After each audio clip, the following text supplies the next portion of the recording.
अनम ये बताइएगा, ज़ाहिर है जो एक सगा बाप होता है वो सगा बाप होता है, कभी कमी महसूस नहीं होती उनकी? बस आदी वफा नहीं कुछ चाहिदा ओनू रख तू सदा मेरे सिर ते खुदा। उन्होंने कहा मैं जा रहा हूँ, मैं ना बाइक बेचने जा रहा हूँ, आके किराया दूंगा। तो उसके बाद आए नहीं। मेरे घर भी चरागा होवे या नबी, दूर कर दे कमा दे हनेरे मेरे। अस्सलामुअलैकुम जी, पीएसबी केजी डिजिटल के साथ मैं हूँ फ़ाद हसन। नाज़रीन, मेरे साथ एक ऐसी इस वक्त मोटिवेशनल स्टोरी मौजूद है। इस लड़की का नाम है अनम चौधरी। आखिर इसकी ज़िंदगी में क्या हुआ कि ये नात खान बन गई? आखिर इस नात खानी की क्या वजह थी? इसी की ज़ुबानी जानते हैं, इसी की कहानी। अस्सलाम वालेकुम जी। वालेकुम अस्सलाम। जी, अनम कैसी हो आप? अल्हम्दुलिल्लाह, आप सुनाएं। अल्हम्दुलिल्लाह ठीक ठाक। अनम ये बताइएगा कि आप क्या करती हो? मैं नाच खाऊं। आप नात खान हो माशाल्लाह से, और इसके अलावा स्टडी करती हो, जॉब करती हो या फ्री होती हो घर में? स्टडी करती हूँ। क्या स्टडी कर रही हो आप? मैं नाइन्थ में। नाइन्थ में हो। क्या सब्जेक्ट्स हैं आपके? मेरे कंप्यूटर साइंस। Computer science. तो ये नात खानी माशाल्लाह जो आपको एक शौक़ पैदा हुआ, अच्छी बात है। अल्लाह का ज़िक्र करना चाहिए, अल्लाह के महबूब का ज़िक्र करना चाहिए, और मज़हबी भी एक्टिविटीज़ ज़िंदगी में होनी चाहिए, जिस तरह महाफ़िल को अटेंड करना चाहिए, नात पढ़नी चाहिए। लेकिन ये शौक़ कैसे पैदा हुआ? कब अंदाज़ा हुआ कि मेरी आवाज़ बड़ी प्यारी है और मुझे भी नात खानी में ही दिलचस्पी है? मैं स्कूल जाती थी और स्कूल में इमला वगैरह करवानी। और फिर मैंने स्कूल में जब पहली बार नात पढ़ी तो मुझे मेरी टीचर ने कहा माशाल्लाह आपने बहुत अच्छा पढ़ा है।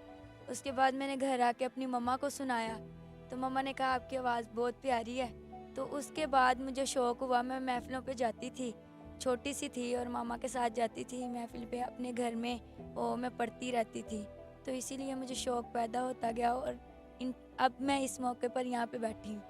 बेहतर हो गया। अनम ये बताइएगा कि आप कितने बहन भाई हो? हम 4 बहन-भाई हैं। माशाल्लाह से, आप बड़ी हो कि छोटी हो सबसे? मैं सेकंड नंबर पे। सेकंड नंबर पे हैं। तो छोटे बहनी है कि भाई है, बड़ा भाई है कि बहन है, कौन है? बड़ा भाई है, फिर मैं हूँ, फिर 2 भाई हैं। तो बाकी सब बहन भाई क्या करते हैं? बाकी एक मैकेनिक का काम सीख रहा है, कार वगैरह की, और एक मैं हूँ, और एक छोटा वो स्टडी कर रहा है। उससे छोटा है, वो अभी पढ़ता नहीं है, बहुत छोटा है। और आपके पेरेंट्स? मम्मा होम वाइफ़ हैं, तो पापा जो हैं वो सऊदीया में हैं। बेहतर हो गया। अच्छा, कुछ वालिद से रिलेटेड कुछ इंसिडेंट हुआ था, आप शेयर करना चाहेंगे वो? जी, जी। जिस जिस वाक़ये से आपकी ज़िंदगी में बहुत ज़्यादा असर पड़ा, वो क्या था, ज़रा बताएँ आप? जी, मेरी मामा की सेकंड मैरिड है, ठीक है? उन्होंने सेकंड, और माशाल्लाह मेरे जो दूसरे फ़ादर हैं बहुत अच्छे हैं, बहुत ज़्यादा अच्छे हैं। और जो मेरे पहले फ़ादर हैं, उन्होंने पता नहीं क्या हुआ क्या नहीं, ठीक है? उन्होंने घर से हमें ये कह के गए हैं ठीक है मैं आ रहा हूँ। उसके बाद 7-8 साल हो गए, बहुत इंतज़ार किया मम्मा ने भी, ठीक है कि मैं इंतज़ार कर लेती हूँ, बाप सका ही होता है। तो फिर बहुत इंतज़ार किया, वो नहीं आए।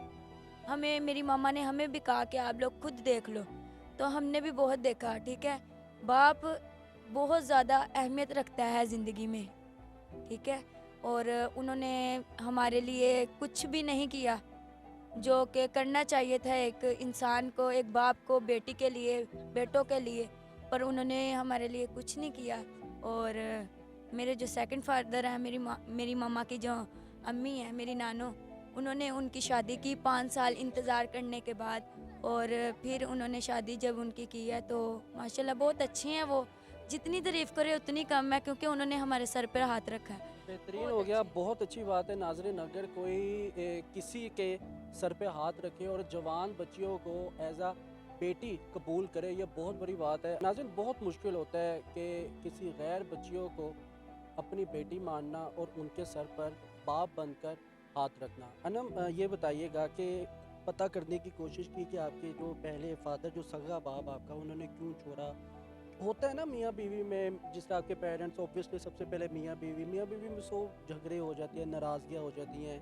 तो कोई ऐसी वजह कभी मामा से जानने की कोशिश की हो कि मामा क्या वजह बनी, या अपने दादके में से किसी से जानने की कोशिश की, या वालिद साहब से रब्ता करने की कोशिश की हो आपने? नहीं, राब्ता करने की क्या कोशिश करनी, जब उन्होंने खुद ही राब्ता छोड़ दिया तो हमारा फिर तो बनता ही नहीं था हम भी राब्ता करें।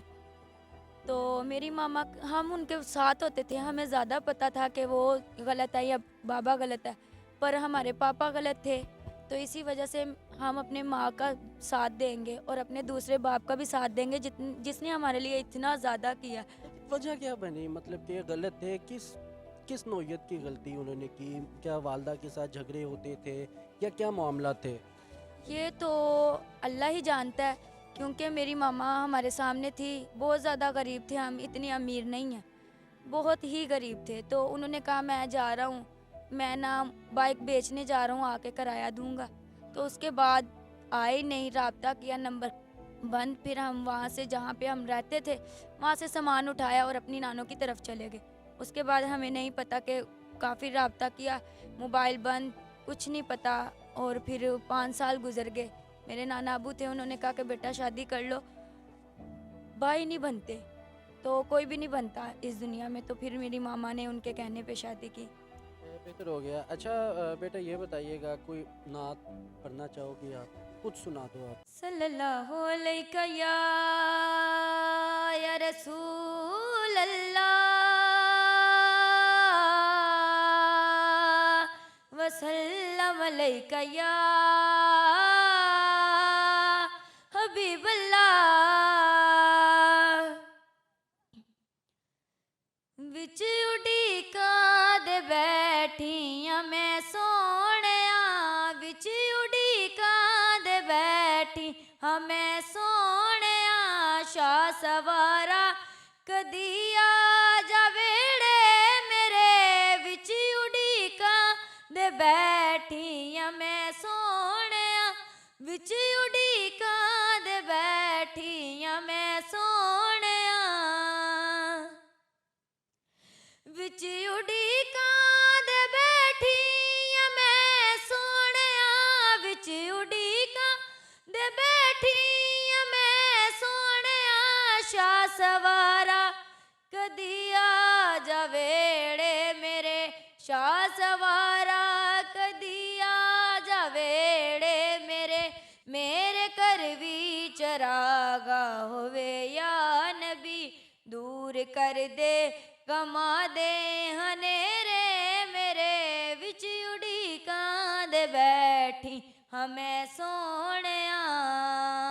ये बताइएगा कि सुनने में ये आया था कि पहले भी आप माशाल्लाह से महफ़िलों में जाती थी, नाते पढ़ती थी, शौक़ था आपको, लेकिन महफ़िलों में जाना तब शुरू किया जब वालिद साहब ने छोड़ा और वालदा का कोई आपके साथ कोई पता चला कि आपकी आवाज़ बड़ी सुरीली है और आप उदास भरा रहती थी, वो क्या वाक़या ज़रा बता सकती हैं आप?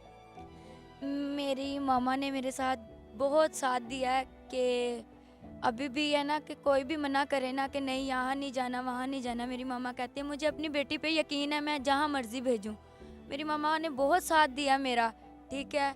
और मुझे मेरी माँ पे फ़ख्र है कि मेरी मामा मेरे साथ इतना अच्छा होकर चलती हैं। बेहतरीन हो गया, माँ है, माँ तो जन्नत होती हैं। अच्छा अनम ये बताइएगा कि असर कब पड़ा, मतलब कि ये बताइएगा कि जब आपके वालिद साहब आपको छोड़कर चले गए, आप बहुत उदास रहती थी, तब वालदा ने किस तरह से आपको मोटिवेट करने के लिए महफ़िलों में लेकर जाना शुरू किया? तब आप प्रोफेशनल एक कह सकते हैं कि नात खां बनी और अब ज़्यादा से ज़्यादा महफ़िलों में आप जाना शुरू किया आपने। जी, मेरी मम्मा ख़ानदान में पहले मैं बाहर नहीं थी जाती, अपने घरों में पढ़ लिया। तो मेरी मम्मा हर किसी के घर में लेके जाती थी, यहाँ पे अनम पढ़ो नात। और मेरी नानो भी बहुत ये शौक कब था। लेकर जाती थी, जब वो वाक़या हुआ, इंसिडेंट हुआ उसके बाद? जी, जी, उनके बाद ज़्यादा मतलब कि जाना शुरू, उनके पहले भी जाते थे अपने ख़ानदान में, तो उनके बाद ज़्यादा मेरी मम्मा मतलब कि हमें लेके जाती थी ना, तो फिर मैं वहाँ पे पढ़ती थी। तो उनके बाद मेरी मम्मा ने मुझे कहा कि बेटा तुम पढ़ो, फिर उसके बाद मुझे ऑफ़र आई कि आप यूट्यूब पे पढ़ो, मेरे भाई हैं अपने, तो उन्होंने कहा फिर आप यूट्यूब पे पढ़ें। तो अल्लाह उन्हें भी कामयाब करे, मेरे भाई कासिम को, और अल्लाह हमें भी कामयाब करे। अनम ये बताइएगा, ज़ाहिर है जो एक सगा बाप होता है वो सगा बाप होता है, कभी कमी महसूस नहीं होती उनकी? नहीं, बिल्कुल भी नहीं। क्या वजह है? क्या वजह, जब उनको नहीं होती तो हमें क्यों हो? बाप को ज़्यादा होती है, औलाद से भी ज़्यादा बाप को कमी महसूस होनी चाहिए, पर उन्हें नहीं होती तो हमें भी नहीं होती। तो कुछ और सुनाना चाहेंगी आप हमारे व्यूवर्स को? जी, मैं अपने सेकंड फादर के लिए नात सुनाना चाहूँगी, जो उन्होंने मेरे लिए इतना किया, इतना साथ देते हैं। तो मैं उनके लिए नात सुनाना चाहूँगी, जो मैंने खुद लिखी है, क्या बात है, माशाल्लाह। खुद लिखी है। मेरे बाबा मेरे बादशाह बादशाह, मेरे बाबा मेरे बादशाह बादशाह, ओने मन्निया मैनू पुत्तर आपदा, ओने मन्निया मैनू पुत्तर आपदा, मेरे बाबा मेरे बादशाह बादशाह, मेरे बाबा मेरे बादशाह बादशाह, बस ओदी वफा नहीं कुछ चाहिदा, ओनू रख तू सदा मेरे सिर ते खुदा, बस ओदी वफा नहीं कुछ चाहिदा, ओनू रख तू सदा मेरे सिर ते खुदा, ओनू उम्र मेरी ला ओनू करना पिछा, ओनू उम्र मेरी ला ओनू करना पिछा, मेरे बाबा मेरे बादशाह बादशाह, मेरे बाबा मेरे बादशाह बादशाह। क्या बात है, माशाल्लाह, सुभान अल्लाह, क्या खूबसूरत आवाज़ है। नाज़रीन, हमें अपने मुल्क पाकिस्तान के टैलेंट को ज़्यादा से ज़्यादा सपोर्ट करना चाहिए, प्रमोट करना चाहिए। अगर हम ही अपने मुल्क और सोसाइटी के टैलेंट को प्रमोट नहीं करेगा तो आखिर इस टैलेंट को कौन प्रमोट करेगा? हम मीडिया में अक्सर व बेशतर देखते हैं कि हमारे मुल्क पाकिस्तान, हमारे मुल्क का और हमारी सोसाइटी का जो टैलेंट है वो सड़कों पर धक्के खा रहा है, और इन लोगों का गिला होता है कि हमें कोई सपोर्ट करने वाला नहीं। ये हमारे मुल्क पाकिस्तान का टैलेंट है, इनको ज़्यादा से ज़्यादा फॉलो करें, लाइक करें और ज़्यादा से ज़्यादा इनको शेयर करें, ताकि ये अपने टैलेंट ज़्यादा से ज़्यादा लोगों तक पहुंचा सके और अपना मुस्तकबिल रोशन कर सके। जैसा कि ये स्टूडेंट है, स्टडी करने के बावजूद ये नात खानी करती है, और जिस इंसिडेंट से ये गुजरी है, बात करने का मकसद है कोई भी नाज़रीन ऐसा शख्स नहीं जिसके पीछे कोई कहानी ना हो। तो लिहाजा हमें मुल्क पाकिस्तान के टैलेंट को सपोर्ट करना है, और मेरे इस अज़म में आप लोगों ने मेरा साथ देना है। अगर आपको ये प्रोग्राम पसंद है तो कमेंट सेक्शन पे लाजमी बताइएगा। इसी के साथ अपने मेज़बान को इजाज़त दें। अल्लाह हाफिज़।